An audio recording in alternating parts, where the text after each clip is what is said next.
سڵاوی گەرمی ئێمەتان پێشکەش بینەرانی ئازیزی بەرنامەی ڕاستەوخۆی تەلەڤیزیۆنی کۆمەڵە. ئازیزان، بارودۆخی سیاسی، ئابووری و کۆمەڵایەتی لە ئێرانی ژێر حاکمیەتی ڕژیمی کۆماری ئیسلامی نوخمی قەیرانی قوڵی جۆرە و جۆرە. بارودۆخی ناوچەی ڕۆژهەڵاتی نێوەڕاست و وڵاتانی دراوسە ئێران ئاڵۆزە و ئەگەری هەموو جۆرە گۆڕانکاریەک لە ئارادا هەیە. ئێران لە ژێرگوشاری شۆڕشی ژینادا ڕووبەزەرەوە نەرمی دەنوێنێ و لە نێوخۆدا ئاستی سەرکوتی نەیارانی وادامەکانی بەرز کردوێتەوە. پەیوەندی لەگەڵ وڵاتانی عەرەبی تا ڕادەیەک ئاسایی کردوێتەوە و دەستی لە پشتیوانی حوسیەکانی یەمەن هەڵگرتووە. وڵاتانی ئەمریکا و ئەوروپایی کەسانی تەرۆریسمی سەر بە کۆماری ئیسلامی ئازاد دەکەن و پارە بلوکراوەکانی ئەدەنەوە. لایەن بۆ شلکردووە دەستی کراوە بێت بۆ گوشاری زیاتر خستنە سەر ئۆپۆزیسیۆن وەک ئەوەی لە وڵاتانی ئەڵبانی دژ بە کەمپی موجاهیدین ڕوویدا. تورکیە دوای هەڵبژارزنەکان بەرەو چ ئاراستەیەک دەچێت؟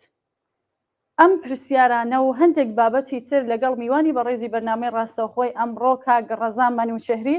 ڕۆژنامەنووس و هەڵسوڕاوی سیاسی دێنینە گۆڕێ. هیوادارین بینەرمان بن. کاک ڕەزا، سڵاوت لێبێت و زۆر سپاس بۆ بەشداریت لەم بەرنامەیە. کۆماری ئیسلامی ئێران لەباری سیاسیەوە بەرەوڕووی دژایەتێکی قوڵ و سەرتاسەری کۆمەڵایەتی بووەتەوە. ئابوووریەکە جارماوە نرخی دراو دابەزیوە بۆ ئاستێکی چاوەڕوان نەکراو. هەڵسەنگاندنی بەڕێستان بۆ ئەم بارودۆخەی ڕژیمی تێکەوتووە چییە و سەرچاوەی ئەم قێرانانە چین؟ سڵاو لە ئێوە و لە بینەرانیش زۆر سپاسان دەکەم. لە ڕاستیدا ڕژیمی کۆماری ئیسلامی ئێران لەو کاتەوەی کە دەسەڵاتی کردووە دەست و هاتۆتە ئێران دەستی بەسەر کایی ئابووری و کایی سیاسیا گرتو و هەموو هێزە سیاسەکانی ئێرانی سەرەتا پاکتاو کرد و هەروەها دواتریش بۆ هۆی ئەوەی کە ئابووریەکی بەحساب خۆیان پێڵن ئابووری ئیسلامی ئەمە دروست بکات. ئەم ئابووری ئیسلامیەکە دروستی کردووە هەمووی خستۆتە دەستی هێزە ئەمنیەکانی خۆی سوپای پاسداران و کۆمپانیەکانی سربەخۆیان و ئەو کەسایەتیانەی کە لەگەڵ ڕژێمەکەیان کارەکەن و ئەمە بۆتە هۆی ئەوە کە لەگەڵ ئەم دۆخە نەتوانێت گەشەیەکی ئابووری باش لە ئێرانە بەرهەم بێنێ، نەتوانێت قەیرانی هەژاری و بێکاری چارەسەر بک بە پێچەوانەوە. ئەمە بۆتە هۆی ئەوە قەیرانێکی زۆر گەورە بۆ خەڵکی ئێران بۆ چین و توێژەکان تەنانەت دواکەوتنی موچە و هەروەها بۆتە هۆی ئەوە کە خەڵک ناچار بێ بچێت لە گۆڕستانەکانە بخەوێ، خەڵک لە خانووی تەنەکەیە لە کەناری شارە گەورەکانە بخەوێ، خەڵک لە لادەکان و نەتوانێت ژیانی خۆی بکات بۆ کرێکاری ڕووی لە شارە گەورەکان بکات. و ئەم جۆرە لە ئابووریە کە ئابووریەکی ناوەندی مۆنۆپۆلکراوی ئیسلامیە لەلایەن گروپێکی ئەمنی و سەربازیەوە بەڕێوە ئەچی دەستیان بەسەریا گرتووە، نایەڵن خەڵکی ئێران کۆمەڵانی خەڵکی ئێران لی سوودمەند بن لەو ئابووریە لە خێروبێرەکەی لە سەرچاوە سروشتیەکان و ئەمە وای کردووە کە تەنانە سەرچاوی سروشتی بۆ بژێوی ژیانی خەڵک ڕوبەڕووی قەیران بێتەوە. هەر ڕۆژێک ئەبینی لە ناوچەیەک کارەساتێکی ژینکەی ڕوئەدا، لە ناوچەیەکە بینی ڕووبارێک گوشکەکە، لە ناوچەیەکە بینی دەریاچەیە گوشکەکە، لە ناوچەیەکە بینی خەڵکی ناوچەکە ناچار ئەبن کۆچ بکەن بەهۆی ئەوەی کە سەرچاوەکانی سروشتی ژیانی ناوچەکە دەستی لێدراوە، سەرچاوی ئەو لە ناوچەیەکی گەزرێتەوە بۆ ناوچەیەکی تر. خەریکی ئەم جۆرە ئیشانن و ئەمە هەر هەمووکەی زیانی لە خەڵک داوە کە بۆ نمونە لە کاتی لافاوەکانە بینیمان بەهۆی ئەوەی کە ئەم ڕژێمە ڕێڕەوی سەرچاوەکانی ئاویشی گۆڕیوە لە شوێنەکانی لەو شوێنانەیە کە ئەبێ خەڵک بپارێزرێ بۆ هۆی ڕوودانی کارەساتی گەورەتەمان لە وڵاتانی لافا و ڕوئەدا ڕووداوی سروشتی ڕووەدا. بەڵام ئەم جۆرەیان کە لە کۆماری ئیسلامی ئێران ڕوویدا نەتیجەی ئەوە بوو کە ئەم ڕژێمە تەنانەت نەیتوانیوە لەگەڵ سروشتا مامەڵەیەکی دروست و گونجاو بکات. جا لە ئابووریەوە بۆ دەستکاریکردنی سەرچاوەکانی سروشت کە خەڵک پشتی پێ ئەبەستێ ئەکاتە سەرچاوی بژێوی ژیانی خۆی. بۆ نمونە لەو ناوشانەی کە ئەوەی خەڵک ماسی ئەگرێ کشتتوکاڵەکە لە ئاوەکەی استفادەیەەکە ئەمانەی نەهێشتووە. نمونەی دەریاچەی ورومێ بە نمونە بێنینەوە دەوروبەرەکەی و ئێستا دەریاچەکە بۆتە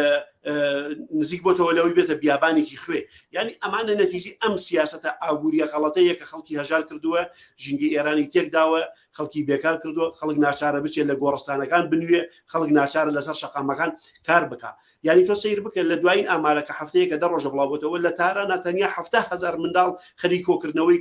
کارتۆن و زبڵ و خاشاکن بەوە ژیانی خۆیان بەسەر. ئەمە کارەساتێکە تەنانەت لە وڵاتە زۆر هەژار و دواکەوتەکانیشا نمونەی بەم قەبارە زۆرە نابینرێ. ڕاستە لە وڵاتانی هەم ئەم ناوچەیە هەم لە وڵاتانی تریشا بێگومان چینی خوارەوەی کۆمەلگا، چینی کەم دەرامەت، چینی پراوێزخراو، ئەو چینەی کە مەحرومن و لە کەنارەکانە ئاژین لەگەڵ دەسەڵاتانی ئەمانە زۆر ئەشەوسێنەوە و مافەکانیان زەوت ئەکرێ پێیان ناکرێ. بەڵام ئەو نمونە زۆرەی کە لە ئێرانە هەیە کە ئێران ئیدعاکە هێزێکی گەورەیە، ئێران ئیدعاکە ئاوریەکی بەهێزی هەیە، ئێران زۆر ئیدعاکە زۆر ململانەیە ئەکا لەگەڵ وڵاتان لەگەڵ ڕەوتە سیاسی جیهانیەک باوەکانە و هیچ هێزێکی سیاسیش لە ناوخۆی قبول ناکە ئۆپۆزیسیۆن قبول ناکە و بەردەوام سەرکوتەکە بۆ ڕژیمێکە هەموو ئیدعایە هەبێ، بۆ ڕژیمێکە بەم شێوە نزیک بێتەوە ئەم دۆخە لە ئابووری، لە هەژاری، لە بێکاری، لە هەر ڕوویەکۆ تۆ سەیریکەی، لە ئازادیەکانی ژنان و سەیریکەی، لە سەیرێکی زانکۆکان بکە. گەنجەکان ناتوانن لە زانکۆکانە ممارسەی مافە ئازادی و ڕادەربڕینەکانی خۆیان بکەن، ئەدەن بەسەریانە سەرکوتیانەکەن و هەموو ئەمانە دەری ئەخاکە ئەم ڕژێمە لە ڕووی ئابووریەوە نەیتوانیوە یەکێک لە هەنگاوەکان لەژێر سای ئەو ئابووری کە خۆیان پێڵێن ئابووری ئیسلامی بنێت و خەڵکی ئێران لە ژێریا بەحەسێتەوە. ئێستا ڕێژەی هەژاری و بێکاری و برسێتی لە ئێرانە ڕێژەیەکە لە دنیاە، یەکێک لە بەرزترین ڕێژەکانە. خەڵکی ئێران ناتوانێت بژێوی ژیانی ڕۆژانەی دابینکە، گرفتیان هەیە لەگەڵ ئەوەیە تەنانەت نانی وشک دابینکەن، گرفتیان هەیە لەگەڵ ئەوەیە کە بتوانن چەند ڕۆژ لەسەر یەک کاریان دەست بکەوێت. تاوان ئێمە ئازانین ڕێژەیەکی زۆری خەڵکی ئێران ئەبێ داهاتی ڕۆژانەی هەبێ، کرێکارە، زەحمەتکێشە، لە بازار دوکانێکی هەیە، تاکسیەکی هەیە، ئەبێ ڕۆژانە کار بکە هەتاکو بتوانێت بژێوی ژیانی دابین بکە. بەڵام ئەمە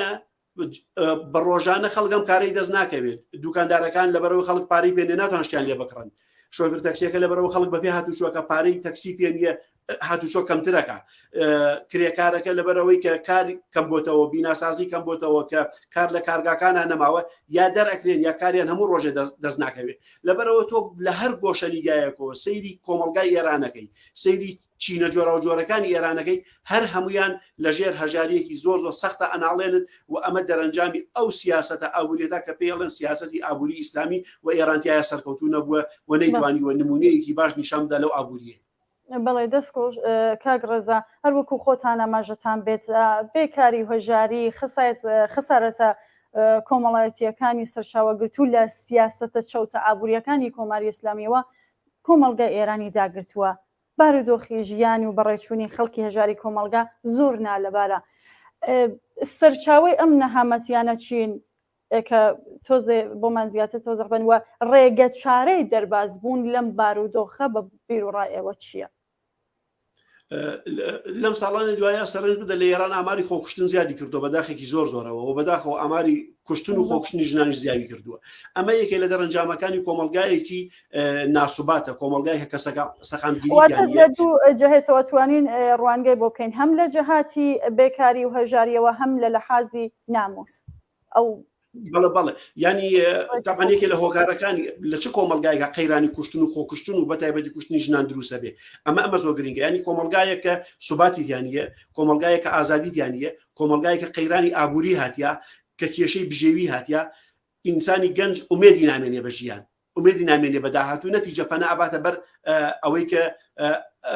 خۆی بکوژێ بەداخەوە. ینی ئەمە فاکتەرێکە بۆ پێناسەکردنی ئەو کۆمەلگا و سیستم و دەوڵەتانەیە کە ڕێژەی خۆکوشتنیایە چۆن بێ. یەکێک لە فاکتەرەکان ئەوەیە کە کۆمەلگای ڕێژەی خۆکوشتنی دابێنە و کۆمەلگایەکی ناتەندروستە. ینی سیستمە سیاسەکە سیستمێکی سیاسی سالم نییە، یانی ئەم سیستمە سیاسیە نەیتوانیوە خەون و داخوازیەکانی گەنجان بەدی بێنێ، لە نەتیجەیە خۆکوشتن تەشەنەکە کە هەژاری زۆر بوو، هوشیاریەکان کەمە بنەوە، هوشیاری سیاسی، هوشیاری مەدەنی کەمە بێتەوە، چونکە مەجال نامێنێ ئینسان لە چ دۆخێک ئاتوانێ هوشیارەکانی بەرزکاتەوە لە دۆخێک کە لانی کەمی پێداویستی ئابووریەکانی هەبێ و لەسەر ئەوە بتوانێ هەوڵ بدا بۆ ئەوەی کە مەجای لێکۆڵینەوەی هەبێ، مەجای خوێندنەوەی هەبێ، مەجای ئەوەی هەبێ دەستی بە دنیای دەرەوە ڕابگا. بۆ نمونە ئێستا هەر نمونەیەکی زۆر سادە لە ئێرانە تۆ مقدارێ پارەت نەبێ ناتوانانی ئینتەرنێت هەبێ یا فیلتەرشکرد نابنی دەست بە دنیای دەرەوە بگا. ئەم دۆخە ئیزۆلەیە کە ئێران دروستی کردووە بە نەتیجەی ئەوەی کە دەستی سەرچاوەکانی ئابووری گوشیوە و دەستی بەسەر هەموو سەرچاوەکانە گرتووە، نایە خەڵک دەستی بە هیچ شتێک ڕابگا، نەتیجەتەن کۆمەلگایە دروستەکان لە دۆخێکی ئیزۆلایە ئەبێ، لە دۆخێک ئابێ کە لە دنیای دەرەوە دای ئەبڕێ. ئەم کۆمەلگایەکەوا دروستی ئەکات کە نەتوانێت نان پەیدا بکات، کە نەتوانێت هەژاری تێپەڕێنێت، کە نەتوانێت لێکۆڵینەوە بکات، کە نەتوانێت لەگەڵ دنیای دەرەوە تێکەڵ بێ، لە نتیجە کۆمەلگای کە بەرەو ناومێدیە بات. و ئەم دۆخە لە سایی ئەو سیستمە ئابووری سیاسیا کە ڕژیم دروستی کردووە بەدی هاتووە، لە نەتیجەیە کە هوشیاریەکان کەم بوونەوە، کە جوڵەی مەدەنی کەم بوویەوە، کە فعالیەتی کرێکاری کە فعالێتی ژنان کاری سندیکایی لاواز بوو ئەو کاتە کۆمەڵە دیاردەیەتە پێشەوە وەکو مەسەلەی ناموس سەر هەڵەدا و خەڵک بیان و بەخۆی ئەگرێت چون دنیابینیەکەی تەسکە بێتەوە چون دنیابینیەکەی بچووکە بێتەوە ئێتەمان ڕژێمەکەش ڕژێمێکی ئیسلامیە خۆی یارمەتی و دنەی ئەمە ئەدا کە خەڵک بە شتی ناموسیەوە سەرقاڵ بکە و خەڵک بە شتی بشوکەوە ڕۆژانە مەشغوڵ بکە لایەنە ئیسلامیەکان لایەنی ئیسلامی بەهێزەکە زێهنیەتێکی ئیسلامی کە پیاوسالاری بەرەو پێشەکە ئەمانە بەهێزەکە سیستمەکە خۆی ئەمە ئێوێ لە نەتیجەیە تۆ سیر ئەەکەی نەتیجەی ئەم سیاسەتانە لە ڕووی ئابووری لە ڕووی سیاسی لە ڕووی ئایدۆلۆژیەوە دەرهاوێشتەکەی چییە؟ گەنجی ناومێت کردووە دەرهاوێشتەکەی چیە؟ خۆکوژی زیاوی کردووە دەرهاوێشتەکەی چییە؟ ئەوەتانێکە گەلانی ئێران برسی بوون خەڵکی ئێران برسی بووە نەتیجەکەی ئەوە چییە؟ خوێندکارانی زانکۆ لە ئێرانە لە دوای ئەوەی خوێندنەوەکەم بە لێشا و کۆچ ئەکەن ساڵانە 5,000 پزیشک و پەرستار لە ئێرانە کۆچ ئەکە ئەمە ئامارێکی بێئەندازە زۆر زۆرە یعنی ئەمە ئامارە بەردەوام لە هەڵکشان نایە حتا لەم ساڵانەی دوایە ئەم ڕێژەیە بەرز بووە حتا نزیکەی 20,000 ڕۆییوە بەڵام ئەم ئامارەیانی نیشانەدا کەس ئومێدی بە ژیان نەماوە تەحسیلکردەیەکە لە ئێران تەحسیل دەکات لە بری ئەو خزمەتی وڵاتەکەی خۆی بکات دڵی پێی خۆش بێ دڵی پێی خۆش نییە بە خێرایی ئەیەوێت لە وڵاتەکەی دەرچێ کۆچکردن یەکێکە لە نیشانەکانی بنبەستی سیاسی و قەیرانی ئابووری و نەبوونی ئازادیە مەدەنیەکان کاتی ئەم ئازادیانە هەبن خەڵک کۆچ ناکە خەڵک ئەمێنێتەوە وڵاتەکەی خۆی ئاوەدانەکاتەوە بەڵام لەبەرەوەی ئەم ڕژێمە نەیتوانیوە هیچێک لەم مافانە بەدی بێنێ ئەمانە بە دەرهاوێشتەکانی خۆکوشتن دروستە بێت کۆش دروستە بێت وەلە نتیجەیە خەڵک ئومێدی بە ژیان لە ئومێد بە ژیان نامێنێ و دڵخۆشی بە ژیان نامێنێ نەشاد نامێنە چالاکی مەدەنی کەمە بێتەوە کاری سندیکایی کەمە بێتەوە و لە نتیجەدا سەرکوتکاریەکی بێئەندازە زۆر باڵ بەسەر کۆمەلگاکەی ئاکێشێ و ڕژێم وای لێت کە هەمووی دەرەتانەکان لە ئینسان بسێنێتەوە لەم دۆخەیە ئەم دۆخە خەڵک بەرە و ناڕزایەتی گەورە و بەرەتەقینەوەی گەورە ئەبا لە نەتیجەیە خەڵک ئەڕوا هەنگاوی گەورە ئەنێ بۆ گۆڕانکاری گەورە خەونی گەورە لەناو لە دۆخی سەرکوتکاری زۆر زۆر قرسە خەڵک خەونی گەورەشی لەدایک ئەبێ بۆی دروست ئەبێ دوای خەونەکان یەکەبێ ئەزانێ ئەم ژیانە شایستە ئینسان نییە ئەزانێ ئەم ژیانە بە کەڵکی ئەوە نایە تۆ ئیتتیایە درێژە بە ژیانی ڕۆژانە بدەیت هەموو خەمت ئەوە بێ کە نانێکی دەستکەوێت و بژیت و بخەویت و بەیانی هەستیتەوە دیسە ئەینیشت دووبارەی بکەیتەوە لەبەر ئەوە خەڵک لە ئەم دۆخە سەرکوتکاریە لەم قەیرانە ئابووریە لەم هەژاری و برسێتیە و لەم ڕێگریە لە ئازادی مەدەنی و سیاسیەکانی کە هانی ئەدەن بەرەو خۆکوشتن هانی ئەدەن بەرەو کۆچ و هانی ئەدەن لە کۆمەلگاکەی خۆی ڕابکە نەتیجەدەن خەڵک بیر لەوە کاتەوە ڕێگایەتر بگرێتە بەر ئەم ڕێگا تەقینەوەی گەورەی بەدوایەیە و لە نتیجەتەن ڕسکانی کۆمەڵایەتی ناڕزایەتی گەورەی لێبەسەریە ناڕزایەتەکان لە دڵەوە دێنە سەر زمان لە زمانەوە دێنە ناو عیلەکان دێنە ناو شەقامەکان دێنە ناو کۆمەلگا دەبن بە ناڕزایەتی گەورە یعنی ئەمە وای کردووە خەڵک پەناباتە بەر دەربڕینی ناڕزایەتی بە شێوەی ڕادیکاڵانە لەسەر شەقامەکانە داوای مافەکانی خۆی بکە داوای ئەوە بکە کە بەڵێ ئێمە گۆڕانکاریمانەوێ ئەم سیستممان بەم شێوەیە قبول نییە چ لە ڕووی ئایدۆلۆژیەوە چ لە ڕووی سیاسیەوە چ لە ڕووی ئابووریەوە و لە ڕووی کۆمەڵایەتی و ئازادی مەدەنیەکانیشەوە ئەمە یەکەوە ئاگایانی چارەکە چارە بۆ خەڵکتەنیا ئەوە ماوەتۆ کە بە شێوازی جۆراوجۆ ناڕزایەتی خۆی دەربڕێوەکو لە ماوەکانی ڕابردووا بینیمان بەڵێ دەست خۆشکاک ڕێزا من لەبیرم چوو بە بینەرانی خۆشەویست بڵێم کە لە ڕێگای ژمارە تەلەفۆنی 246 702 61 67 64 ئەتوانن نامەکانیان بۆ ئێمە بنێرن و ئەگەر پرسیارێکیشیان لە میوانی بەرنامەکە بۆ بینێرن هاوڕێکی خۆشەویستمان بینەرێکمان لە شاریستنەوە نامێکی بۆمان نردووە و پرسیارێکی هەبووە لە کاک ڕەزا میوانی خۆشەویستی بەرنامەکەمان فقط کاک ڕەزا هاوڕێیانی کامێرامان بە من ئەڵێن تۆزی دووربینەکەتان ئەگەر بچەرخێنن کە بکەونە وەسەتی کادرەکە زۆر باشترە بێ عەفو و پرسیاری بینەرەکەمانەوەیە کە کەمتر لە 3 مانگی ماوە بۆ ساڵ یادیگیان بەختکردنی ژینە ئەمێنی دەبێت چ بکرێت کە کۆمەڵگا دووبارە بەهەژێنێتەوە و ئەم شۆڕشە کە ماوەیەک هێوەر بووەوە چێتەوە سەر شەقام و چارۆخاندنی یەکجارێکی کۆماری ئیسلامی لەسەر شەقام بێت لە ڕاستیدا ئەوە پرسیارێکە دەغدغەی هەمومانە هەمومان بیری لێ یەکەینەوە چونکە خەڵکی ڕۆژهەڵاتی کوردستان و خەڵکی ئێران لە ماوەی ڕابردووە سەلماندیان لە دوای شۆڕشی ژیناوە کە تابەن ئێمەزان هێزەکانی ڕژیمی کۆماری ئیسلامی ئێران بە پاساوێکی نابەجێ بە بیانوویەکی ناشایستە پەلاماری خانمێکی گەنجیاندا لە تارانە کە ژیناخانم بوو و کوشتیان. ینی ئەمە تابەن ڕژیمە تۆتالیتار و دیکتاتۆرەکان هەموو جارێشتی زۆر بچووکەکە لە بیان و بەسەر خەڵکەکان و وی خەڵکیان سەرکوتن خەڵک بکوشن. تابەن ئێمە زانیمان لە کاردانەوەی ئەوەیە خەڵک چەندین مانگ ڕژانە سەرجادەکان خۆڕۆشان خۆپیشاندانیان نیشاندا ناڕازایەتیان نیشاندا داوای ئازادیەکانی خۆیان هێنایە سەر زمان. تابەن ئەم ڕژێمێکە لەبەر ئەوەی هیچ بڕوای بە خەڵک نییە و هیچ بڕوای بە ئازادیەکان نییە بە هەموو هێزی خۆی و دەستێکی بە سەرکوتکردن و گرتن و پەلاماردانی خەڵک و کوشتارێکی زۆری گرت پەلامارێکی زۆری خەڵکیدا. ئەتابان ئەم ڕژێمە بۆی خۆی بپارێزی هەو سیاسەتێکی قێزەونی بەکارهێنا هێرشی پێچەوانە بۆ سەر خەڵکی دەست پێکرد بە ئەوەی کە هێرشی کردە سەر خوێندنگاکان و لە خوێنگەکانە گازی کیمیایی بەکارهێنا خەڵکی بێهۆش کرد بۆی خەڵک لە مەشغوڵکە بە شتێکی ترەوە دایکەکان باوکەکان گەنجەکان مەشغوڵ بن بەوە کە مناڵەکانیان لە خنکان ڕزگار بکەن و ئەمە هات ینی هێرشی پێچ بۆمانەوەی خۆی بۆ درێژدان بە سەرکوتکاریەکەی هێرشی پێچوانی دەست پێ کرد. تابانیم ئەم هێرشە پێچەوانانە بێگومان تەسیری هەیە لەوەیە کە خەڵک بیر لە میتۆدی تر بکاتەوە بیر لە شێوازی تر بکاتەوە. ڕاستە ئێستاکە تۆ ئەبینی دۆخێکی متبوونیەک هەیە بەڵام ئەم متبوونی حەقیقی نییە. خەڵک بیر لەوە ئەکاتەوە کە ڕێگە چارەی تر بدۆزێتەوە بە دڵنیاییەوە چۆن لە چلەی شەهیدەکانە چۆن لە بۆنە جۆرا و جۆرەکانە لە نەورۆزە لە 8 مارسە لە بۆنە جۆرا و جۆرەکانە کە هەیە خەڵک ناڕزایەتی دەرئەبڕێ لە ساڵیادی شۆڕشی ژیناشە خەڵک ئەتوانێت بە دروستمی ژیان ئازادی دیسانەوە بە شێوەی جۆراوجۆ خۆی ڕێک بخاتەوە ناڕزایەتی مەدەنی خۆی دەرببرێتەوە لە هەموو جۆرە چالاکیێکی مەدەنی لە شقامەوە تا ناو ماڵەکەی تا ناو شاخەکان تا بە شێوازی ئاگرکردنەوە بە شێوازی گوڵۆبکوژانەوە بە شێوازی لافیتە و پۆستەر بە شێوازی دروشم بە شێوازی تەجەموع. ینی خەڵک ئێستا کە گەشتۆتە ئاستێ ڕێگەچارەی زۆری هەیە بەڕاستیەکەی بۆ ئەوەی کە بتوانێت ناڕزایەتیەکانی دەرببڕێ. یەک نمونە ئەڵێم کاتی خۆی کە شۆڕشی خوێندکاری لە چین دەستی پێکرد لە 1970 تەبەن لە مەیدانی تیان ئەنمنی چین هێزەکان توانیان ڕێ لە شۆڕشە خوێندکاریەکە بگرن بەڵام لە ساڵیادی ئەوەیە چونکە لەوێ بڵین و ئازادیانە نەبوون ئەو شتانە نەبوون کە لەوێ ئەحزابی مخالف وجودی هەبێ ئۆپۆزیسیۆن وجودی هەبێ لەبەرەوە یەکێک لە گەنجەکان بە مەیدانەکەی ئاڕۆی چەترێکی هەڵکرد بوو لەسەر چەترەکە نووسیوی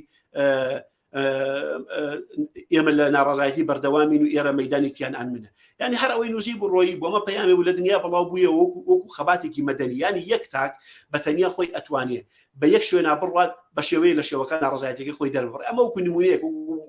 مۆدیلەکە ئیستفادەی لێکرێت بۆ ئەو شوێنانەی کە ئەگەر هات و مەجال هەر مەجال نەبوو بە شێوەی جەماوەری کار بکرێت بە شێوەی جۆرا و جۆر کار ئەکرێ. ئەوەیەکێک لەو نمونانەتی مەدەنیا وەکو میتۆدی ئیستفادەی لێکرێت ینی پەیامەکە چییە لە ئەم مۆدیلەیە؟ پەیامەکە ئەوەیە پێت ئەڵێ تۆ لە هەر کوێ بیت لە هەر کوێ بژی یەک تاکبی بە تەنیا خۆت توانی پەیامی خۆت بگەێنی بە ڕژێم بە دەسەڵات بە دەرەوە بە دنیا و بە ئازادی خوازانی بدەیت کە ئێمە ئەمەی ناڕزایی دەرببڕین. لەبەر ئەوە چاوەڕێک لە ساڵیادی شۆڕشی ژینایە گەنجانی ڕۆژهەڵاتی کوردستان و ئێرانی بە شێوازی جۆرا و جۆر ناڕزایەتەکانی خۆیان دەرببڕن. بەڵێ دەستخۆشی وەدەنم ئەو بینەریشمانە وەڵامی پرسیارەکەی وەرگرتوێتەوە. کاک ڕەزا کۆماری ئیسلامی ماوەیە کە بەرامبەر بە نەیارانی نەرمی دەنوێنێ لەگەڵ عەرەبستانی سەعودی و شێخنشینەکانی کەنجاوی فارس تا ڕادەیەک مناسبەتی یاسایی کردوتەوە. وڵاتانی ئەمریکا و ئوروپایی تەروریستەکانی سەر بە ڕژیم ئازاد دەکەن پارە بلوکراوەکانی ئەدەنەوە. ئەم ئاڵوگۆڕانە چۆن دەبینن؟ کۆماری ئیسلامی ئێران ئەگە سێرێکی دەوروبەرەکەی بکەیت لەم 1-2 ساڵی ڕابردووە کەوتو بۆ ژێر فشارێکی زۆرەوە لە قەرەباغ و ئازەربایجان شەڕ هەبوو. بەڕاستی ئێران هەستی ماوەترسیەکی گەورەیە کرد کە گرتنی بەشێ لە خاکی ئەرمینیا ئەرمەنستان ئیتر پەیوەندی ئێران بە قەوقاز و بە ڕۆژهەڵات بەتەواوی بپشڕێ لەولاوە تالیبان دەسەڵاتی گرتووە دەست کە لە ڕووی ئایدۆلۆژیۆ لەگەڵ ڕژیم مقدارێ ناکۆکیانەیە تابەن ئەوەتانێ بۆ نمونە ئەمساڵ لە مەسەلەی بەنداوی هیرمەند و ئاوی هیرمەندە ئەو ناکۆکیانە بە شێوەیە لە شێوەکان خۆی دەرخست وە لە لایەکی ترەوە لەگە وڵاتانی کەنداوە کێشەی زۆری هەبوو مەسەلەی هێرشەکە بۆ ئارامکۆ لە چەند ساڵی پێشووترا کە لەلایەن حوسیەکانەوە کراوە سەرچاوەکەی بۆ ئێران ئەگەڕایەوە وە شەڕی حوسیەکان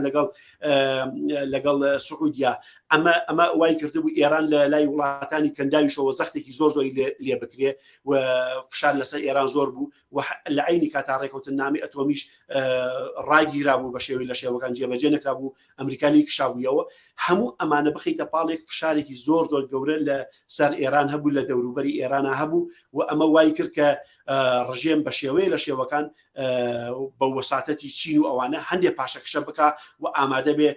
دەرچەیەکی هەناسەدان بۆ خۆی بدۆزێتەوە لە سیاسەتی خارجی خۆیدا لە چوارچێوەی ئەمەیە ئێران لەگەڵ سعودیا ڕێکەوت ئێران ئەنەرمینوان بەرامبەر بە ئەمریکاوان بۆ ڕێکەوتنی ئەتۆمی وەکو دەرکەوت لە یەمەن دانوستان بووە لە کاتێکا شۆڕشی ژینە لە لووتکەیە بووە ئێران و ئەمریکا لە ڕێگەی ناوبژیوانی ببورن یەمەن لە ڕێگەی مەسقەتەوە لە دانیشتنا بووە و هەروەها ئەوان ناوبژیوانیان کردو کە دانوستانیان کردووە لەسەرەوەی کە چارەسەرێ بۆ کێشەی ئەتۆمی بدۆزرێتەوە ئەم نەتیجەی ئەم دانوستانانە وای کرد کە ڕێکەوتنی لەگەڵ سعودیا لەدایک بێ و ئەم ڕێکەوتنە وای کردووە باڵۆزخانەکان ئەگرێت و کۆنسڵخانە ئەگرێتەوە و بەرهێنانی بازرگانی ئەکرێ و لەلایەکەوە تەمان نازانیە ئێمە ئازانین ئەم ڕژێمانە تەنیا لە پێناومانەوەی خۆیانە زۆر شتەکەنەوە تا مەسەن ئامادەن دەستبەرداری مەسەلەن حوسیەکان ببن لە حاڵێکە یان یەک خاڵ بڵێم حوسیەکان بەڕاستی ینی قوربانی حوسیەکان گەلی یەمەن با بڵێم باشترێکە بەڕاستی لە حوسیەکان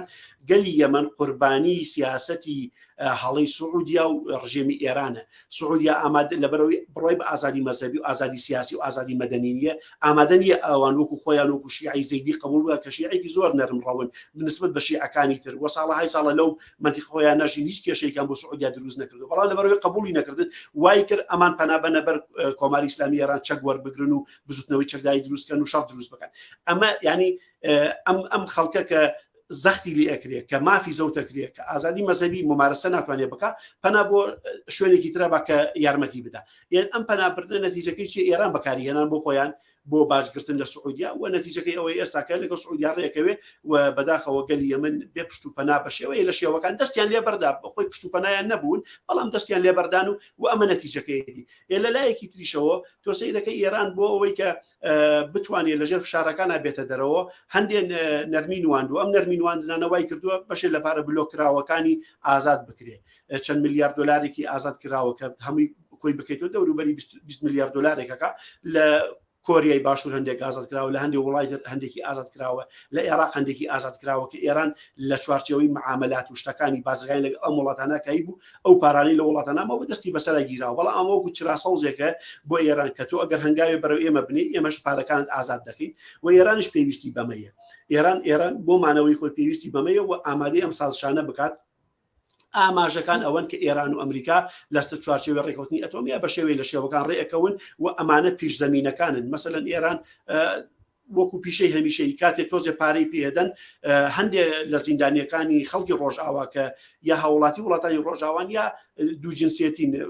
ڕێگەزنامەی ئێرانی و یەکێ لە وڵاتانی ئەوروپی یا ئەمریکیانەیە بەریان ئەدا ئەمە یەکێ لەو پیشانەیە کە هەیەی بەردەوام مامەڵەیەکەن لە نێوانی خۆیانەوە لە ڕاستیدا ئەمە مامەڵەیەکە لە نێوانی وڵاتێکی نادیموکراتیکی وەکو سعودیە وڵاتێکی نادیموکراتیک و دیکتاتۆری وەکو ئێران و وڵاتانی ڕۆژاوا بۆ بەرژەوەندی خۆیان بەم شێوەی ئەم مامەڵە ئەکرێت و ئەمەی کە ڕوویداوە لە ماوەیە دەرخەری ئەوەیە کە هەر دەریش ئەکەوێت کە شەقامی ئێران لە کاتی ژۆڕشی ژینایە بۆ پێ پشت و پەنابوو گەڕاوەتەوە بۆ ئەم معاملانە کە لە ژێرەوە هەبوون و کراون بەڕاستیەکەی چونکە لە کاتی شۆڕشی ژینایە وەکو پێویست ئەو پشتیوانی کە پێویست بوو ئازادی خوازانی دنیا یا ئەو وڵاتانە کە ئیدعای دموکراسیەکە نەیانکرد لە شەقامی ئێران نەیانکرد لە خەڵکی ئێران کە داوای ئازادیانەکرد داوای گۆڕانی ڕژیمیانەکرد داوای شتیانەکرد مەسەلەن لە کاتی شۆڕشی ژینایە ئەمریکا سێجار ڕایگەیان کە بە هیچ شێوەیە بەرنامەی گۆڕینی ڕژیمی ئێرانیان نییە خۆمە پەیامە ینی پەیامێکی وازەحە بۆ دەوڵەتی ئێران بە دەوڵەتی ئێران دەڵێ بە دڵی خۆ سەرکوت کە ئێمە تۆ ناگۆڕی ینی ئینسان دەتوانێت خوێندنەوەی وای بۆ بکە بەداخەوە ئەم جۆرە ڕێکەوتنانێک کە کراوە هەمووی لە دژی کۆمەلگای ئێرانی و گەلی ئێرانیە و هیچی لە چوارچێوەی ئەوانەیە کە گەلی ئێران بەخواستی ئازادی بکە بەڵکو لە چوارچێوەی تەسبیتکردنی کۆماری ئیسلامی ئێرانایە ڕێگەی پێدەن دەستکراوەیەکەن بۆی بەهێز بەوەی سەرکوتکاری زیاتر بکات بەڵێ دەست خۆشکاک ڕەزا لەگەڵ ئەم پاشەکشانەدا ئاستی سەرکوتوگرتنی و ئادامەکانی لە نێو خۆی وڵاتدا بەرز کردووەتەوە ئەم دوو ئاراستەیە ناکۆکە چۆن هەڵی دەسەنگێنن کۆماری ئیسلامی ئێران هەر کاتێک لە دەرەوە نەرمیەکی بەرامبەر ئەنوێنرێ یەکڕاز لە ناوخۆ سیاسەتی سەرکوتکاری بە دەستی پۆڵین بەڕێوە ئەبات و دەستەکە بە گرتن و لە سێدارەدان و کوشتنی ئەو کەسانەی کە ناڕزایەتیان دەربڕیوە یا ئەفکاری جیاوازیان هەیە یا داوای مافی شایستەتر بۆ ئینسانەکەن داوای ژیانی شکۆمەندانەتر بۆ ئینسانەکەن لەبەر ئەوە کۆماری ئیسلامی ئێران هەر کاتێک لەگەڵ وڵاتانی تر لە دەرەوە ڕێەکەوێ یەکڕاست لە ناوخۆ سەرکوتکاریەکانی خۆی زۆرتر دەکات و زۆر بە شێوازی تون سەرکوتەکان لەبەر ئەوە دەرهاوێشتەی ئەم ڕێکەوتنانەی کە ئێستا کراوە بەشێ لە پارە بلۆکراوەکانی ئازاد کراوە لەگەڵ سعودیا ڕێکەوتنی کردووە تاوان ئەم ڕێکەوتنانەیەکی لە مەرجەکانی ئەوەیە کە لە ئوموری داخلی یەکتریان تەداخل نەکەن ینی بە کورتەکەی بە یەکەڵن تۆ لە ناوخۆی وڵاتەکە چیەکەی چەند لە سەرکوتەکەی کێ کوژی کێ لە سێدارەدە ئێمە ناڕزایەتی دەرنابڕین و لە میدیاکانمان و نایوروژێنین و باسی ناکەین و هەروەها ئەوانش بە پەیامەکەی تری بە ئێران ئەڵەن کاکە تۆ دەخاڵت لە ئەوری ناوخۆی ئێمە یامەکە یارمەتی شیعە ناڕزایەتیەکان مەدە لە دژمان قوتەیف ناوچەیەکە لە سعودیا لە دژمان نەیوروژێنە کە دانیشتوانەکەی شیعەن لە بەحرین یارمەتی بزوتنەوە مەزهەبی شیعەکان مەدە یارمەتی حوسیەکانیش مەدە ئێمەش تۆ چیەکەی لە ناوخۆی خۆت بێدەنگە بین لێی و تۆ بۆ نمونە ماوەی لەمەوبەر بەشێ لە سەرکردەی ئەحوازەکانی عرب ینی ئەعدام کران سەرکردەیەکی ئەوان ینی تۆ سەیرەکەی حەبیب ئەسیوت ینی ئەو ئەعدام کرا ینی تۆ سەیرەکەی هەر کاتی ڕێکەوتنی لەگە وڵاتان ناکرێم ڕێکەوتن لە پشتی جا چراسەوزێکی هاتیە کە ڕژیم دەستکراوە کە بە ڕژێ مەڵێ بەڵێ ئێمە ناڕزایەتی دەرنابێن بەرامبەر بەو شتانی کە ئێوە ئەیکەن بەرامبەر بە گەلانی خۆتان بە ئازادی خوازەکانتان بەرامبەر بە چین و پێکاتەکانتان لەبەر ئەوە ڕاستە کرانەوە و نەرمیە بووە ڕێکەوتنی هەیە لەگە وڵاتانەوە پارەش ئازاد کراوە بەڵام تۆ سەیرەکەی لەولاوە دەرهاوێشتەی ئەمە سەرکوتکردنیەکی هەمەلایەنە بە ئاگاداری هەموو ئەم وڵاتانە بەرامبەر بە گەلانی ئێران نەکرێت و لێرە ئەمە دەرەکەوێت کە ینی گەلانی ئێران بۆ ئازادی خۆیان نابێت پشت بە هیچ وڵاتێ بەستن نابێت پشت بە ئومێدی ئەوەیان هەبێ لە دەرەوە وڵاتی یارمەتیان بە هەر ئەبێ کۆمەلگای ئێرانی گەلی ڕۆژهڵاتی کوردستان خۆی پشت بە خۆی ببەسێ خۆی لێکدانەوەی بۆ خۆی بک خۆی ڕێک بخە بەرنامە و پلانەی خۆی بۆ ئازادی خۆی دابڕێژێ غەیری ئەمە هیچ شتێک نییە لەبەرەوە وڵاتانە هەر دقەی بیانەوێت مامەڵەیەکەن بە ئەم گەلانەوە بەم خەڵکەوە کە داوای ئازادیەکە چونکە لە ڕاستیەکەیدا وڵاتان و دەوڵەتەکان دەغدغەی ئازادی و دموکراسیان نییە کێ دەغدغەی ئازادی و دموکراسی هەیەوە کە ئەوەی کە بڕۆی بە دیموکراسی هەیە ئەوەی کە داوای مافی ژنانەکە مافی کرێکارانەکە مافی چینە جۆرە جۆرەکانەکە بۆ نمونە ئەگەر هەر باسی سعودیاکەین لە سعودیا خەڵکەی ساڵانە کۆمەڵە زۆری کرێکار بەهۆی گەرمای زۆرەوە لە شەرایەتی کاری نامناسبە گیان لە دەست دەدەن بۆ نمونەیان ئەوەی کە لە نمونونەکانە هەڵبژاردننی تیانە سعودیا پەرلەمانی تیانە ئێ وڵاتێکی دیموکراتیک نییە لە نەتیجەیە دەغدغەی دیموکراسی نییە کاتی خۆی ئۆپۆزیسیۆنی عێراقی ئەمەوەکو نمونەیەکە هێنمەوە لەگەڵ هەوڵیاندا بوو لیژنەیەک پێک بێنن بچن بۆ سعودیا کە پشتگیریان بکات تاوان سعودیا و عێراق دژمنی یەکن عێراق هەوڵیدا هێرش بکاتە سەر سعودیا داگیریکە لە دوای داگیرکردنی کۆیتی هانی فەکیکی یەکێک لە کەسایەتی عێراقیەکانە باسی ئەوەی کردبووتی بی ئۆپۆزیسیۆنی عێراقی زۆر دڵیان بەوە خۆش بوو ئەوەی خاڵی هاوبەشمان هەیە ڕژێمێکی دیکتاتۆر هەیە ئەچین ڕوخێنی لەگەڵ سعودیەکان ئایش بکەن لەو کاتا فەیسەڵ تورکی سەرۆکی مخابراتی سعودی بوو وا بزانم ئەچن وەلحاصڵ ئەچن بۆ لایەن ئەوان پێیان وتیان کاکە ئێوە هاتوون ڕاستە دژمنی هاوبەشمانە بەڵام ئێمە بەرژەوەندی هاوبەشمان نییە وتبی ئێوە دیموکراسیان ئێمە نامانێت ئێوە پەرلەمانتان ئێمە نامانێت ئێوە داوای هەڵبژاردنەکەن ئێمە نامانەوێت ئێوە داواکەن عێراق بە فیدراڵی ئێمە نامانەوێت ینی ئێوە حەچی داواتان ئێوە ئۆپۆزیسیۆنی عێراقی تاوان کوردی لەناو لیژنەکەی بووە ئێوە حەچی داواتان ئێمە ئەو داوایانەمان نییە ئەو ئامانجەمان نییە لە عێراق ئەوە بەدی بێ تاوان ڕاست ئەمانەوێت سەدان بڕوخێ بەڵام نامانەوێت ینی ڕژیمێکی دیموکراتی بوو ئازادی خواست لە عێراقیش دروست بێ ینی ئەمە ئەزمونیەکەی لە چەند ساڵی ڕابردووە ڕوویداوە لە پاڵ دەستی خۆمانە کاتوانی سوودی لێوەربگرین بێگومان ئەو ڕژیمانە بەرژەوەندی ئابووری و سیاسی و مانەوەی خۆیان لەسەر و هەموو شتێکەوەی لەبەر ئەوە گەلانی ئێرانیش من لەو قەناعەتام گەشتونەتە ئەو قەناعەتە زۆرەی کە ئەزانن هیچێک لە ڕژێمەکانی دەرەوە حتا ئەوانی ئەوروپا ئەوانی ناوچەکە هیچ ئەوانی ئەوروپاش ینی جێگەی ئومێد نین بۆی پشتگیری بیانەوێ ئەوان بن بە فریادڕاستی خەڵکی ئێران شتی وان نییە و ئەوە ڕوونادا نمونەی ئەم دوایانە ئەوەتانێ هێرشکرایە سەر کەمپی مجاهدینی خەڵک هێرشکرایە ڕێگەیان نەدا مجاهدینی خەڵک میتینگێکی ساڵانە بەڕێوە بە لەبەرەوە فەرەنسا ڕێکەوتنی کرد کە چەند کەسێک هاوڵاتی فەرەنسی ئازاد منیش پرسیارەکەم هەر ئەوە بوو گوشارەکانی ڕژیمی کۆماری ئیسلامی بۆ سەر ئۆپۆزیسیۆن زیادی کردووە ڕووداوی کەمپی ئەشرەفی مجاهدین ناکرێت بەبێ ئاگاداری و ڕەزامەندی وڵاتانی ئەمریکا و وڵاتانی ئەوروپای بەڕێوەچوو بێت ئەم وڵاتانە ئەم چراسۆزەیان لە پێناو چیدا بۆ ڕژیم هەڵکردووە لە ڕاستیدا ئەگەر هەر زۆر ڕاشتا و قسە بکەین بە کورتیەکەی ئەوان ئەڵێن بە ڕژیمی ئێران تۆ لەگەڵ مەڕێکەوە ئێمە ئۆپۆزیسیۆنەکەشت بۆ سەرکوتەکەی ینی ئەمە بە وازحیان پەیامە لەم ڕووداوە خوێندرێتەوە تەبان ئێمە ئەزانین مجاهدین خەڵکە لە عێراقا بوو لە کەمپی ئەشرەفەوە بەهۆی هێرش و بردومان و هاوەنبارانەوەوان گواستیانەوە بۆ بەغا کەمپی لیبرتیان لەژێر چاودێرینەوە یەکگرتوەکانە بۆ دروستکردن ئەمریکا تامان سەرپەرشتیاریان پرۆسەیە کرد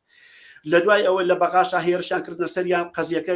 چارەسەر نەبوو ئەمنیەت و ئاسایشیان دابین نەبوو لە نەتیجە هاتن پلانی ئەوەیان دانا کە مجاهدین خەڵک بگەزنەوە بۆ ئەلبانیا بۆی پارێزراو بن بە ئاگاداری خۆیان گواستونیانەوە بۆ ئەلبانیا لەوێ کەمپیان بۆ کردوونەتەوە لەوێ بن کە کار و چالاکیەکانی خۆیان بەڕێوە ببن ئێستاکە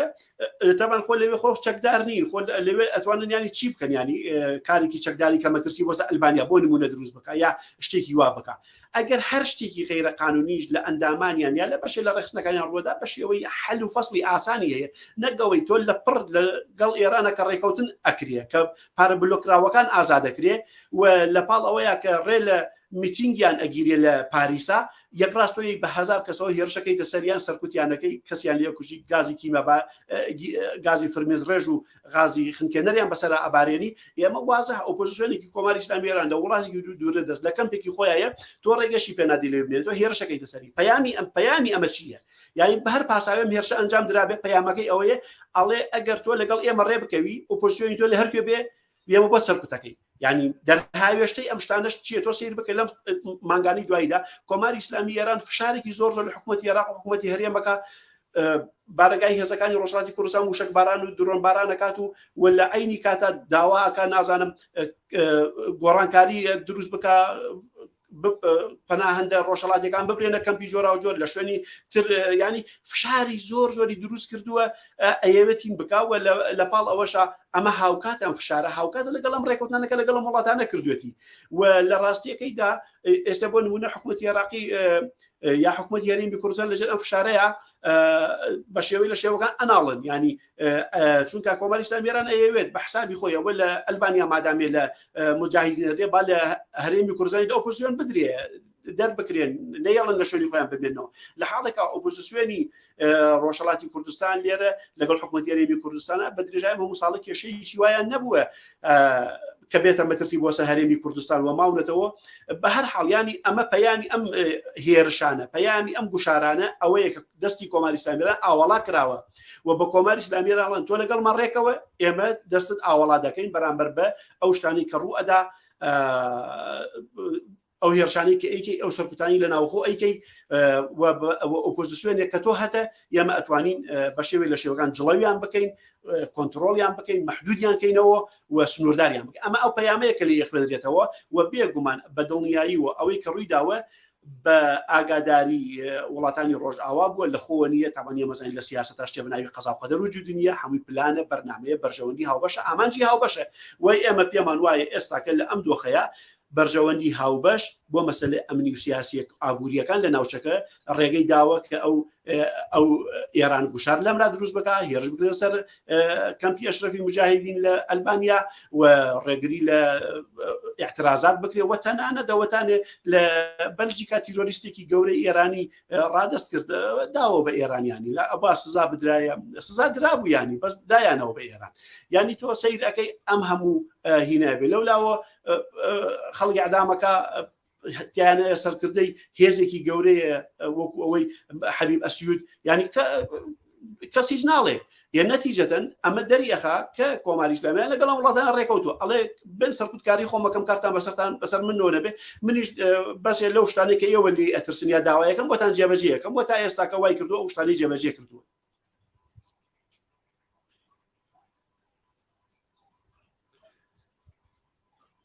و ینی خاڵێکی تریش چییە ئەوەیە کە ڕژیمی کۆماری ئیسلامی ئێران لە شوارچەوەی ئەو ڕێکوتنانەیە کۆمەڵی هەنگاوانێ بە حسابی خۆی بیەوێت قەیرانی ئابووری چارەسەر بکە بیەوێت ئابووری ئێران بخاتەوە سەریەک بەڵام تۆ سەیری دوو نمونە بکە ئێران بە تونترین شێوە بەرەنگاری کۆڵبەرە بێتەوە بەرەنگاری سوختبەرە بێتەوە لە بەلوچستانە هەمویانە کوژێ و پێ ئەو لە چوارچێوەی چی ئەم هێرش و کوشتارەکە ئەوەیە کە ئەڵێ ئێمە نامانوێ ئابووری ئێران بەدەست قاچەقچێتیەوە بناڵێت و نامانەوێ بۆ نمونە سوتەمەنی لە ئێران بچێت دەرەوە پارەی ئێران بە فیڕۆ بچێت کۆمەڵی پاساوی زۆر لاوازیان هەیە بەڵام لەو لاوە ئێران خۆی دەیان میلیۆن و 100 میلیۆن دلار بۆ حیزبوڵڵا سەرفەکە بۆ ئەو هێزانی کە سەربەخۆین سەرفەکە لە عێراقا لە یەمەنە لە لوبنانە لە سووریەیە ئەم هەموو هێزەی دروست کردووە و ئەوانە سەرفەکە بووی ئابووری ئێران بە ڕێکەوتنە خارجیانەش نابووژێتەوە حتا ئەو پال بلۆکراوانە کە بگەڕێتەوە بۆ ئێران مەصرفی بۆ ئابووری ئێران و بۆ گەلانی ئێران بەکار ناهێنرێ بۆ ئەجنداکانی ئێران بەکارهێنرێ بۆ ئەم هەموو گروپە میلیشیا کە چەکداری کردووە کە ڕاهێنانێنەکە کە مەشکان بیەکە 70 هزار چەکداری لە سووریا هەیە بەخێویانە شێ بک بێ پارەیان باتێ لە عێراقا ئەبێ یارمەتی هاوپەیمانەکانی بدا لە لوبنان بێ یارمەتی هاوپەیمانەکانی بدا ئەم پارەی ئێران بۆ ئەمانە بە فیڕۆدا لەو لاوەیە کۆڵبەرێک کردنان و بژێ بۆ ماڵ و مناڵەکەی خۆی پێیاکە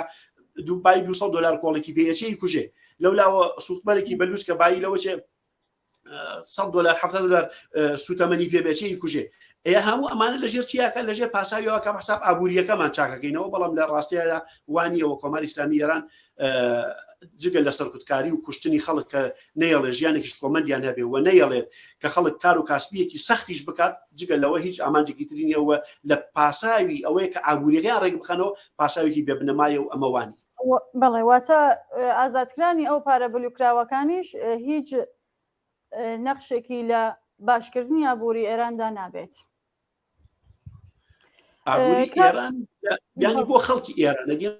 ئابووری ڕژێم کەچێکی زیاتری پێکڕێ ڕەنگە بۆ ئەو باش بێ ڕەنگە بتوانێت یارمەتی گروپ پارەکە با یارمەتی گروپەکانی خۆی پێدا وەکو دەوڵەت بۆ دەوڵەت ئیسفادەی لێکا بەڵام بۆ گەلانی ئێران بەداخۆی ئیسفادەی نابێت بەڵێ لە پێشەکێکە ئاماژەم بە وڵاتانی دراوسێ ئێران کرد کاک ڕەزا هەڵبژاردنێک لە وڵاتی تورکیا کرا و ئەردۆغان براوە بوو ئاراستە سیاسیەکانی جاهاتووی تورکیا بەرەوکوێیە بۆچی هەوڵ ئەدات بڵێ گوشارەکانی بۆ سەر حکوومەتی خۆبەڕێوبەری لە ڕۆژاوای کوردستان بەردەوام دەبێت ئەم دوژمنایەتیە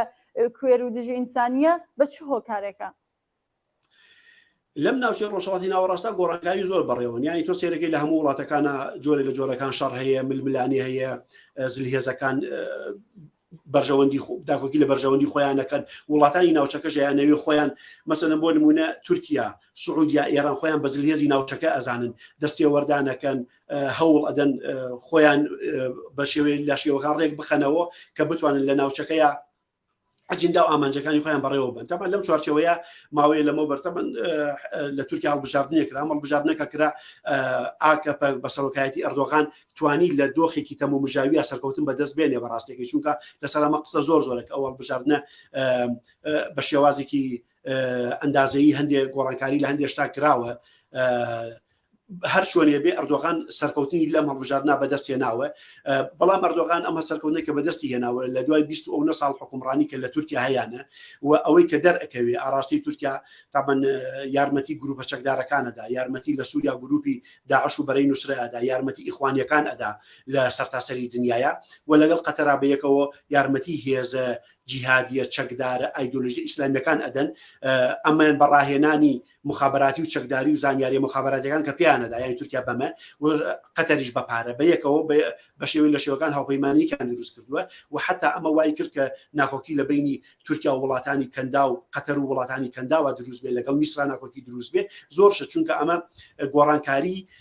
ئەمان ئەیانە گۆڕانکاریە دروستکەن پشت بەستوو بێ بەم هێزە ئیرتجاعیە جیهادیانە بەم هێزانە کە لە دەرەوەی دموکراسی لە دەرەوەی ئەوەن کە بەهای ئینسانی بگەڕێتەوە بە ئینسان چونکە ئەمانە خۆتەزانی لە ماوەی ڕابردووە لە 2014 داعش و بەرەی نووسرە لە عێراق و لە سووریا نمونەی تەوحشی خۆیان نیشاندا و ئەوەیان سلمان کە لە دژی هەموو بەهایەکی ئینسانی جا لەبەرەوە بردنەوەی ئەردۆغان لەم هەڵبژاردنەیە و سەرکەوتنی ئاماژە و مەترسیدارەکان ئەوەیە کە ئەم ئەیەوێت تورکایە دروست بکات تورکایەک بەهێز بکە کە بە پشتیوانی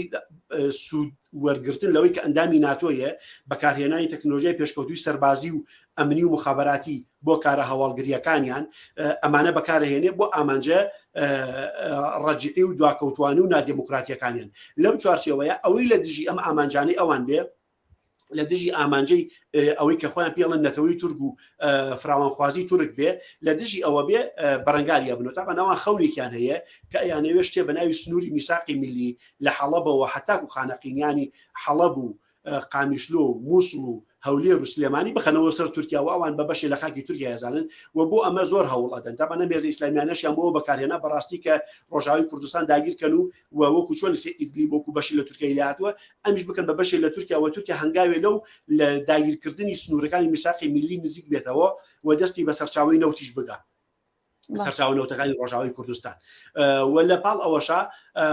ڕۆژانە باشووری کوردستان بردومانەکە و لە سنوورەوە بەرەوناوەیە بنکە سەربازەکانی زیاو کردووە ئەوێ ئەم ناوچانە داگیر بکە لەبەر ئەوە ڕۆژاوی کوردستان کە بەڕاستی لەوێ خلافەتی ئیسلامی داعشیان تێکشکان پایتەختەکەیان قەڕەقە بوو برد و خەڵکی ناوچەکەیان ئازاد کرد و هەروەها دوایین بارەگەیان کە باغۆز بوو لە 23 ئازارە ئەوەش کە هەر هاوکات بوو بە شێوەیە لە شێوەکان لەگەڵ نەورۆزی خۆمانە ئەوێشیان ڕزگار کرد ئێستا کە تورکیا بە هەموو هێزی خۆیەوە ئەو هێزانەی کە ڕۆڵیان لە تێشکاندنی داعش هەبوو ئەوێ لە ناویان با لەبەر ئەوە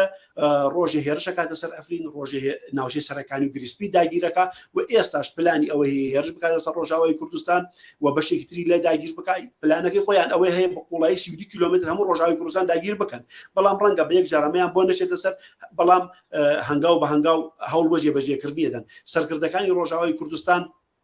ئەکەنە ئامانج بردومانیانەکەن تیرۆریانەکەن ئەمانەی کە ڕابەرایەتی شەڕی دژ بە داعش و شەڕی دژ بە تیرۆریان کردووە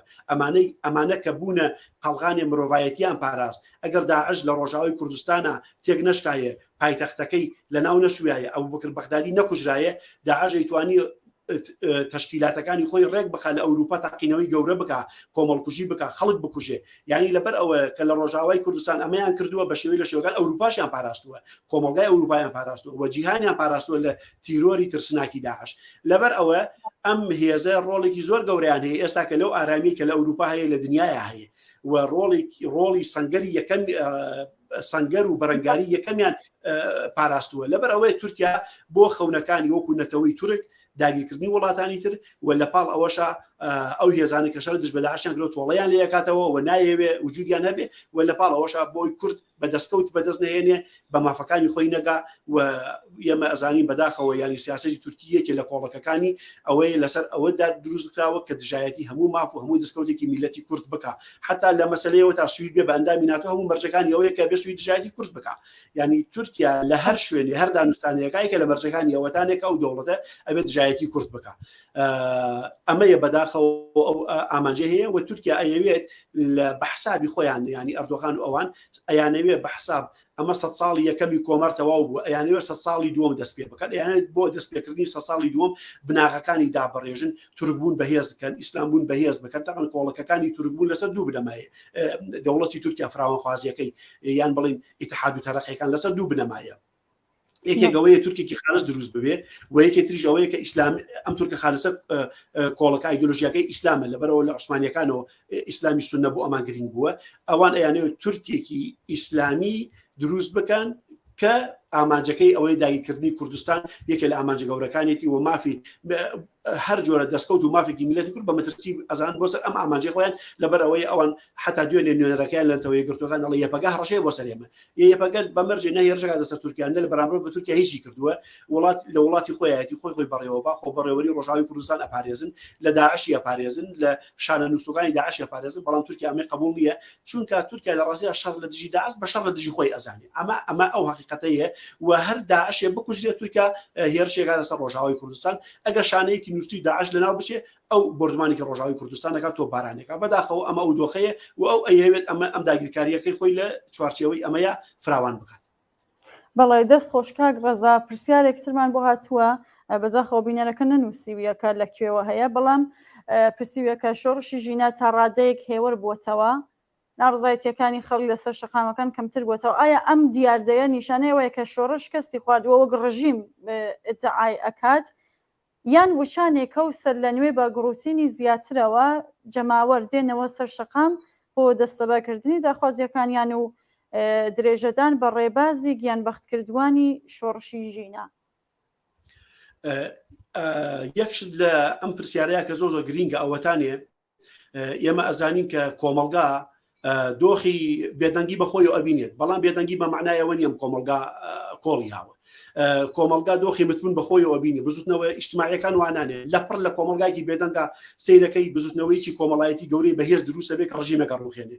بێدەنگی یا متبوون یا ئەمانە بە معنای شکست نییە بۆچی بە معنای شکست نییە چون تایبەتمەندی کۆمەلگا وایە کۆمەلگا بەردەوام خۆی لەناو خۆی بنیادەنێتەوە خۆی ساڕێژەکات و اینجا هەڵ ئەستێتەوە سەر پێ و بەرەنگاریەکە ئەمە تایبەتمەندی کۆمەلگاکانە بە هیچ شێوەیە لە بە درێژایی مێژوو هیچ کۆمەلگایە نییە بۆ هەتای بێدەنگ بێ یا سڕ بکرێ یا پاشەکشەی پێ بکەن تاان بە دڵنیاییەوە ڕژێمی کۆماری ئیسلامی ئێران نەیتوانیوە سەرکەوتوو بێت لە سەرکوتی ئەم شۆڕشەیە بۆچی نەیتوانیوە لەبەرەوە مەشروعەتی بەدەست نهێناوە لەبەرەوە خەڵکە ناڕازیە لەبەرەوە هیچێک لە خەونەکانی خەڵک بەدی نەهاتووە خەڵک داوای ئازادیەکە داوای مافی مەدەنی و سیاسی خۆیەکە داوای مافی نەتەوەییەکە داوای ئازادی مەزهبیەکە بۆ نمونە لە ئێرانە ئازادی مەزهبی نییە هەر کەسێ لە دەرەوەی دەسەڵاتی خۆی بێ سونە بێ بە دوژمنی ئەزانن جوولەکە بێ بە دوژمنی ئەزانن دەراویش بە دوژمنی خۆیان نەزانن یعنی هەر یەک لەمانە بە دوژمنی خۆیان نەزان بڕۆیان بە ئازادی مەزهبی ئەم حاڵیان لەبەرەوە دەوڵەتێکی تیۆلۆژی ئیسلامیە مەزهبیە خۆی دەوڵەتی مەزهبیە تەمان ئایدۆلۆژیای مەزهبی وایە هیچ مەزهبێکی تر قبول ناکە لەبەر ئەوە ئەم گەلانێکە لە ئێران مەزهبیان جیاوازە ئەم پێکاتانی لە ئێران مەزهبیان جیاوازە ئەوانە هەمویان بەهاییەکان ینی بە نمونە ینی بەردەوامریانەگیری ئێعدام بکرێن زیندانی قورسیان بەسەر ئاسەپێنرێ ئەمانە نیشانەدا کە خەڵک خەونەکانی بەدیناتۆ چونکە بە ئازادی نەگەشتووە لەلایەترەوە وەکو کورد وەکو نەتەوەکانی تر مافەکانیان هیچێک لە مافەکانیان بەدی نەهاتووە ناتوانێت وڵاتی خۆی بەڕێوە بە ناتوانێت ئابووری خۆی لە هەژار ڕزگارگات و سوود لەسەر چاوە ئابووریەکانی ناوچەکانی خۆی وەرگری ناتوانێت بە زمانی خۆی بخوێنێ ناتوانێت ڕێکخراوی مەدەنی هەبێ ناتوانێت وڵاتەکەی بپارێزە ژینکە پارێزەکان دەچن ئاگرە کوژێنەوە ئەیان گری لەبەر ئەوە ینی بوارانە بەدی نهاتووە ئەوەش نەکراوە لە ڕووی ئازادی جۆرا و جۆرەکانی تریشەوە هیچێک لەو ئازادیانەی کە خەڵک داوایەکە بەدی نهاتوو لەبەرەوەی ئەم شتانە بەدی نهاتوە خەڵک ئەوێ بەدی بێنن بە شێوەی تر و بە فۆرمی تر خەڵک یێتەوە مەیدان خەڵک داوای ئەکاتەوە خەڵک تایبەتمەندی کۆمەلگا ئەوەیە حتا شتێکی تا پێی نەگا کۆڵ نادا ڕەنگە وەستانی تێ بکەوێ ڕەنگە ینی خەڵک بچێتە دۆخێکی متبوونەوە بەڵام خەڵک ئەوەی کە ئەیەوێت چی ئەوێ خەڵک ینی ئەمە لە هەموو کۆمەلگایەکی مرۆی یاوایە خەڵک ئازادی ئەوێ خەڵک دموکراسی ئەوێ خەڵک شێوەی لە شێوەکان بەرابەری ئەوێ شەڵک عەدالەتی ئەوێ خەڵک عەدالەتی ئەوێ خەڵک ئازادی ڕادەربڕینی ئەوێ خەڵک ڕۆژنامە و ڕاگەیاندنی ئازادی ئەوێ خەڵک ڕێکخراوی ئازادی ڕێکخراوی مەدەنی ئەوێ کاری ڕێکخراوەیی ئەوێت خەڵک ئازادی ژنی ئەوێ گەنجەکان ئەبێ ئومێدیان بۆ دروست بکرێت بۆی بە ژیانێکی کۆمەندانەوە بتوانن داهاتوو بنیاد بنێت یە هیچێک لەمانە بەدی نەهاتووە ڕاستە ڕژێم سەرتوتکاری کردووە ڕاستە ڕژێم هێرشی خەڵکی داوە هێرشێکی زۆر دڕندانی گرۆ سەر خەڵک و خەڵکی زۆری کوشتووە و بەداخەوە شەهیدێکی زۆر هەیە بەڵێ ئەعدامیشی کردو لە زیندانەکانە ئەمە و حەقیقەتەیە بەڵام خەڵک لەبەرەوەی بەم مافانە نەگەشتووە کە لە پێناوی خوێنی داوە کۆڵ نادا ئەمە تایبەتمەندەکەیە و زۆر ئەوە ینی نەکتەنیا قسەی ئێمە نەکتەنیا ئیدعایە بێ ئێمە بگەین هەر کۆمەلگایە تۆ مافەکانی لێزەوت بکەیت بێدەنگیش بێ دیسا هەڵەسێتەوە دیسا ڕاپەرێتەوە و کۆمەلگای ئێرانی زۆر لەوە بەهێزترە کە بە سەرکوت بتوانانی بۆ ماوەیەکی درێژ سەرکوتیکە بە درێژایی ئەم ساڵی کۆماری ئیسلامی ئێران لە ناوخۆ لە دەرەوە بەردەوام ناڕەزایەتی هەبووە تونترین تیرۆرکاری لە دەرەوە لە ناوخۆی بەڕێوە بردووە زۆرترین سێدارەدانی بەکار بردووە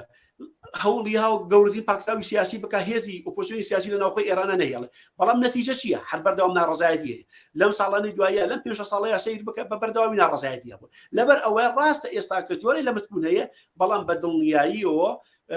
خەڵک کۆڵ نادا و خەڵک مافەکانیە بۆ کۆڵ نادا لەبەر ناژی ینی مەسەلەکەمەیە بەبێ ماف تۆ ناتوانێت شتێکی کۆمەندانت هەبێت لەبەرەوە ئەم خەڵکە دووبارە داوای مافەکانی خۆی دەکاتەوە ئێم ڕژی بەش ناتوانێت مافی بداتێ نەتیجە خەڵک چێکە ناڕزایەتی دەرەبڕێتەوە بە شێوەی تر و بە شکلی تر و بە فۆرمی تر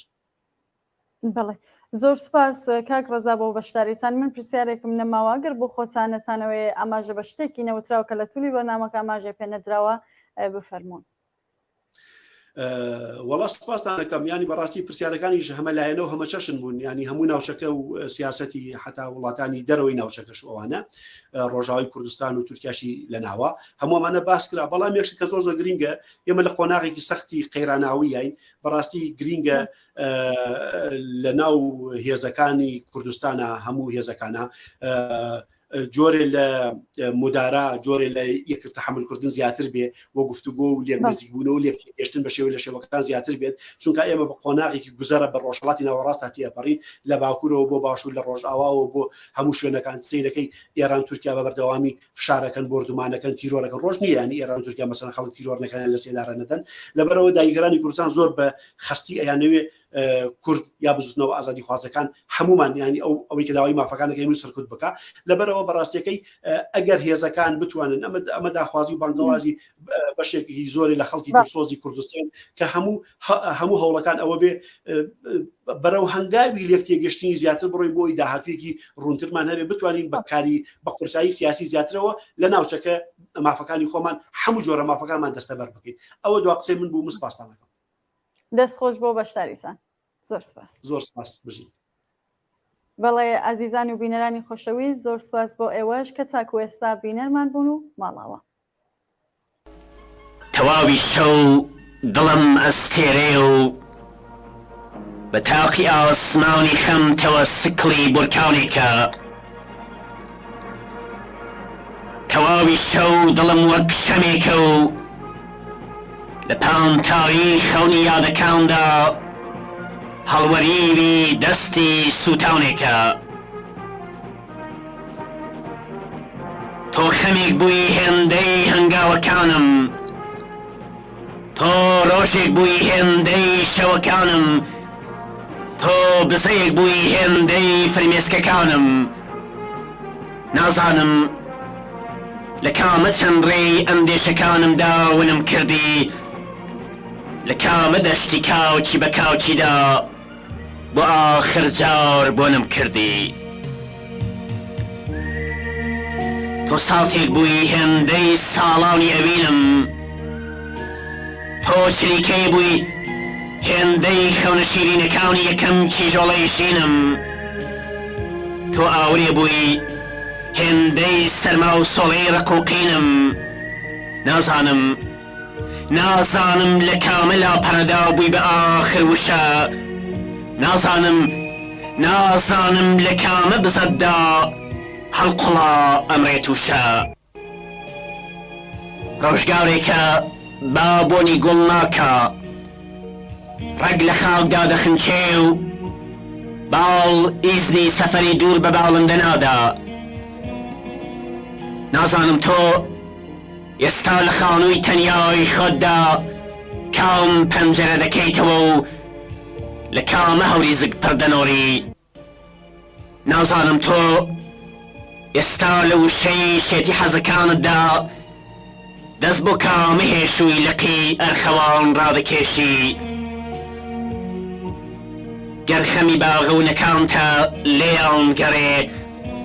ئەوان پێستی خاوچیان بەستە بۆ ڕوانەوە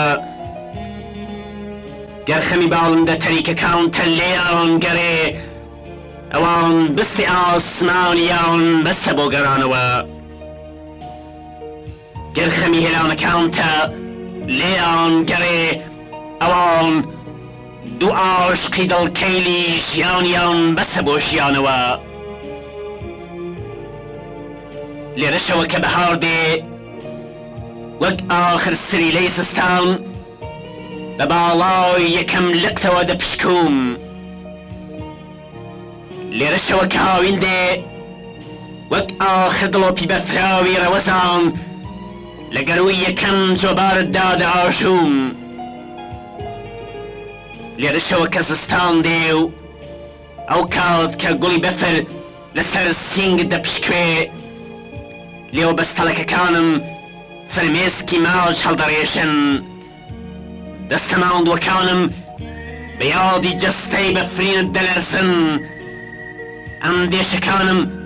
قەق نەزاسا دەژی لە مۆی خەونێکدا شەرمی ئاسمان دەشکێنن شەرمی ئاسمان دەشکێنن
توفانی شورش هستاوه تیرشی رشیده و ناش لولاوه هل کین علای آزادی و راپری آغای سوری آزادی من شکوا آواری حلمت بنا ماری بیده فاکری کین واسطاوی منان همون شبون بیرواری ستنگری بیوانه دوا هدا هدایا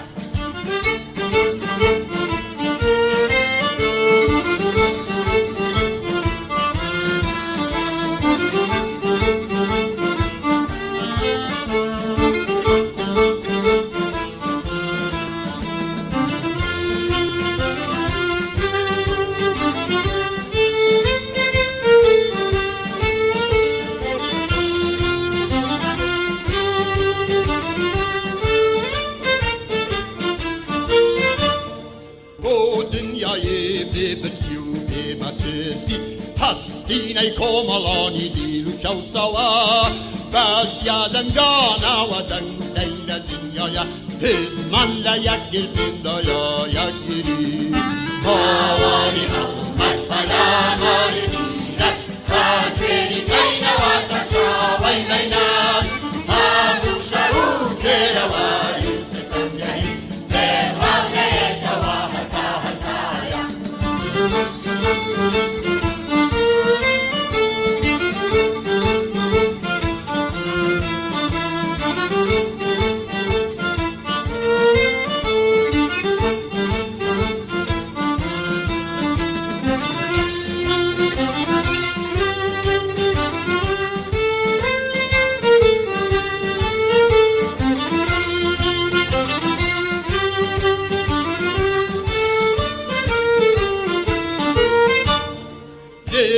و بانگا کینا تاشیداگو با دنگ دنگی یک ترکل گرم بگو با هیچ دیواره برمم دنگ نگلی هزمان لیک گردین دایا یک گرین باواری حمد فلا ماری دیرد فاکری کین واسطا وی بینان آبو شهو کرواری ستنگری بیوانه دوا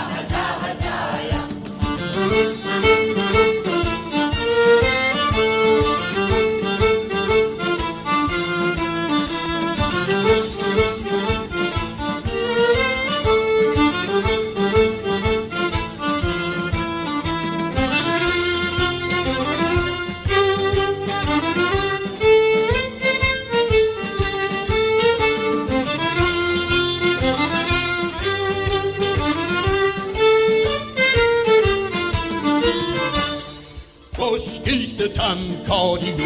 حکمی سرمایه تگدن بیروخین این لری شیبینین بس یادنگانا و دنگ دنیای هزمان لیک گردین دایا یکیری آواری حلمت بنا ماری دیرد فاکری کین واسطا وی بینان